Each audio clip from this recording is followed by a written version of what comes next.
दर्शकों, जगत गुरु संत रामपाल जी महाराज के अद्भुत अलौकिक सत्संग प्रवचनों ने हिंदुस्तान में ही नहीं बल्कि विश्व में एक आध्यात्मिक ज्ञान की क्रांति ला दी है। लाखों श्रद्धालुओं ने हमें इन सत्संगों के प्रसारण के लिए बधाई पत्र भेजे हैं। इसके साथ साथ कुछ श्रद्धालुओं ने कुछ शंकाएं भी हमारे को भेजी हैं। हमने उन सब श्रद्धालुओं की शंकाओं के निवारण के लिए संत रामपाल जी महाराज से भेंट की तथा महाराज जी से उन सभी शंकाओं का निवारण जाना, जिसकी जिज्ञासा हमारे दर्शकों में बनी हुई है। तो आइए अब जानते हैं परम पूज्य जगत गुरु तत्वदर्शी संत रामपाल जी महाराज से आपकी हर शंका का समाधान। महाराज जी, परमात्मा साकार है या निराकार? वो परमात्मा नर आकार है, मनुष्य सदृश है, वो सह शरीर है, उसका नाम कबीर है और ऊपर सतलोक में रहता है, वहां भी मनुष्य सदृश है, राजा के समान मुकुट धारण करता है वो परमात्मा। महाराज जी, इसका प्रमाण कहाँ है? अभी सभी पवित्र धर्मों के पवित्र सदग्रंथों से प्रमाणित किया जाएगा। अब आपको सिद्ध करते हैं कि परमात्मा कैसा है, वो साकार है या निराकार है। वो परमात्मा नर आकार है, मनुष्य सदृश है, वो सह शरीर है, उसका नाम कबीर है और ऊपर सतलोक में रहता है, वहां भी मनुष्य सदृश है, राजा के समान मुकुट धारण करता है वो परमात्मा। अभी सभी पवित्र धर्मों के पवित्र सदग्रंथों से प्रमाणित किया जाएगा।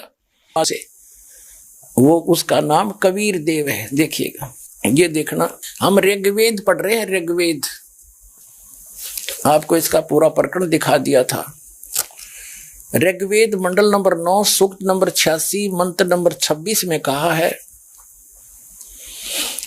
कि यज्ञ करने वाले यजमानों के लिए परमात्मा, यज्ञ माने धार्मिक अनुष्ठान अर्थात पूजा करने वाले यजमान माने भक्तों के लिए परमात्मा सब रास्तों को सुगम करता हुआ उनके विघ्नों को मर्दन करता है, उनके संकटों का नाश करता है और उनको पवित्र करता हुआ और अपने रूप को सरल करता हुआ है।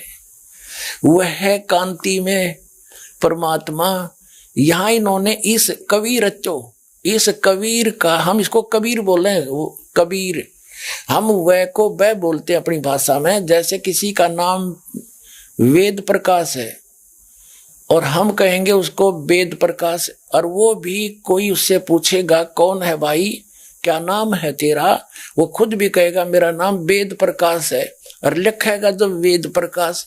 तो ऐसा ही समझो कबीर, ये कबीर जो लिखा है हम इसको कबीर बोलते हैं। और देव माने परमेश्वर। ये देखो, ये कबीर, इसका इन्होंने संधि छेद कर दिया और ऐसे लिख दिया, रे को अपसर्ग में बदल दिया।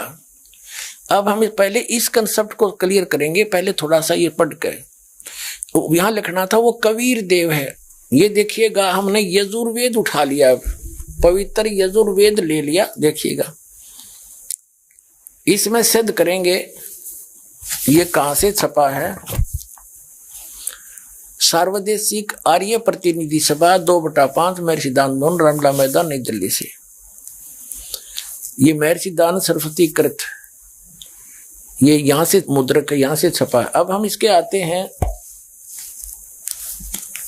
ये 36 चैप्टर है, अध्याय नंबर 36, 36 है ये यजुर्वेद का, यहां से पढ़ेंगे।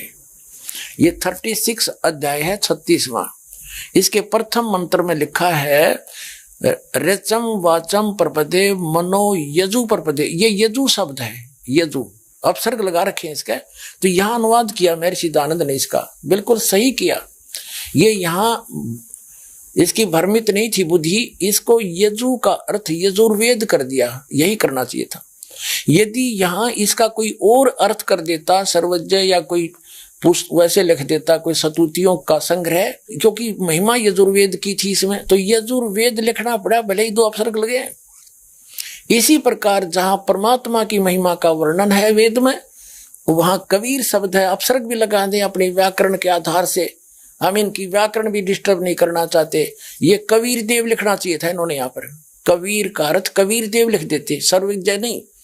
हम उसको कबीर साहब कहते हैं, कुरान शरीफ में उसको अल्लाहू अकबर अल्लाह कबीर कहते हैं, और हम उसको कबीर देव कबीर साहब कहते हैं। वेदों में उसको कबीर देव कहते हैं, हम उसको कबीर देव बोलने लाएंगे। कबीर साहब, कबीर परमात्मा, साहब कहो, राम कहो, अल्लाह कहो। तो इस प्रकार अब हम समझेंगे ऋग्वेद के उन चंद मंत्रों को जिसमें परमात्मा साकार स्पष्ट है।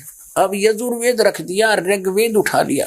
अब ऋग्वेद पर आगे हम देखिएगा। अब वहीं आगे हम ऋग्वेद मंडल नंबर 9 सूक्त 86 का मंत्र नंबर 26 में ये कबीर तो यहाँ है कि यज्ञ करने वाले यजमानों के लिए परमात्मा, यानी धार्मिक अनुष्ठान यानी भक्ति करने वाले भक्तों, यजमान माने भक्तों के लिए परमात्मा सब रास्तों को सुगम करता हुआ उनके विघ्नों को मर्दन करता है, नाश करता है, उनके संकटों का निवारण कर देता है, उनको पवित्र करता हुआ और अपने रूप को सरल करता हुआ वह कांति में परमात्मा। यहां लिखना था कबीर देव, सर्वज्ञा नहीं करना चाहिए अर्थ। कबीर देव, कबीर देव, कबीर साहब, अल्लाहू अकबर, विद्युत के समान क्रीड़ा करता हुआ वर्णीय पुरुष यानी अच्छी आत्मा को, अच्छे पुरुष को, अच्छे व्यक्ति को, धर्मात्मा को प्राप्त होता है। अपने आत्मा वो परमात्मा ऊपर रहता है धूलोक के तीसरे पृष्ठ पे, और वहां से गति करके आता है बिजली जैसी गति से, यानी इतनी बहुत शीघ्रता से यहां जाता, फ्रिक्शन ऑफ सेकंड के अंदर। और वो कबीर है, वो कबीर देव है, अल्लाहू अकबर है। वो कहाँ रहता है देखो इसी में। ऋग्वेद मंडल नंबर 9 सूक्त 86 का मंत्र 26 आप पढ़ रहे हैं। हम यहाँ आगे पढ़ते पढ़ते वो कबीर देव विद्युत के समान क्रीड़ा करता हुआ, यानी आकाशीय बिजली की तरह एकदम पूरी स्पीड तय वर्णीय पुरुष को प्राप्त होता। वो कहाँ रहता है 27वें मंत्र में स्पष्ट कर दिया है। जो परमात्मा ध्रुवलोक के तीसरे पृष्ठ पर विराजमान है, वो तीसरे भाग में रहता है, उस ध्रुवलोक के ऊपर, ध्रुवलोक के।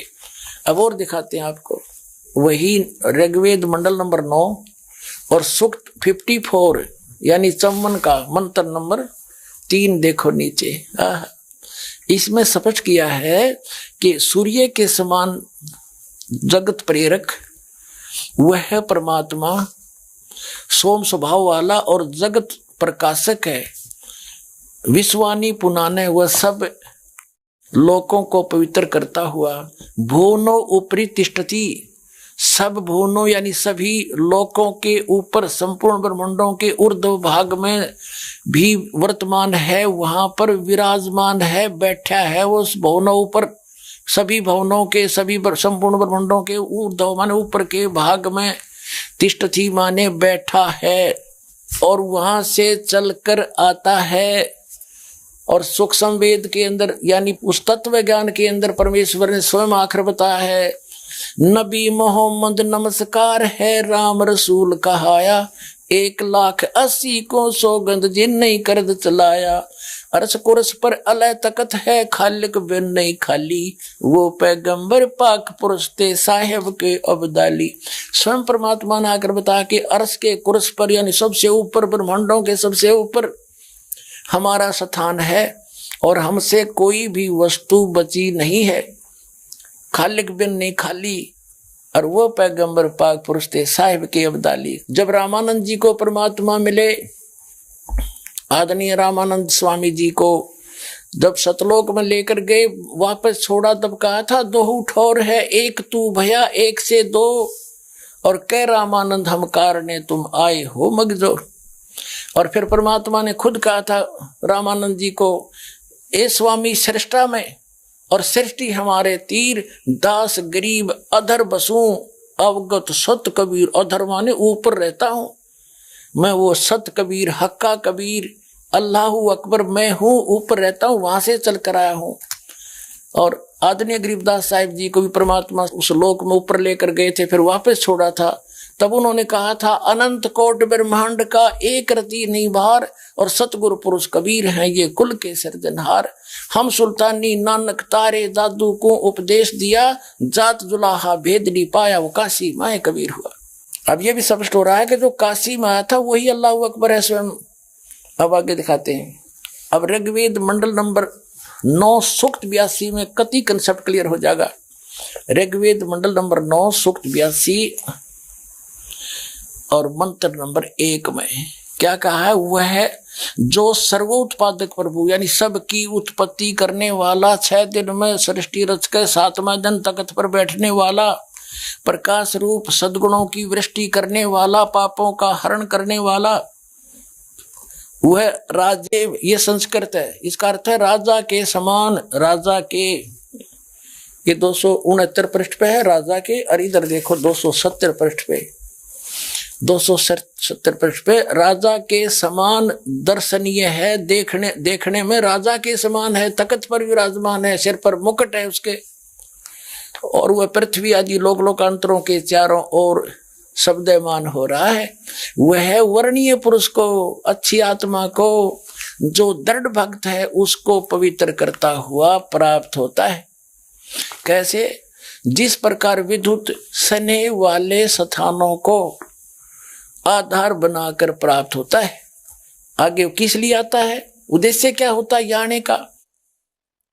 हे परमात्मन, उपदेश करने की इच्छा से, तत्व ज्ञान, यथार्थ ज्ञान बताने की इच्छा से आप महापुरुषों को प्राप्त होते हो, नीचे आकर के गति करके आते हो, और आप अत्यंत गतिशील पदार्थ के समान हमारे आध्यात्मिक यज्ञ को यानी हमारे धार्मिक अनुष्ठानों को प्राप्त होते हैं। आप कबीर देव हैं, आप अल्लाहु अकबर हैं, शुद्ध स्वरूप हैं, आप पाक हैं, पवित्र हैं। हमारे पापों को दूर करके हे अमर परमात्मा सोम आप हमको सुख दे। हो गया सिद्ध।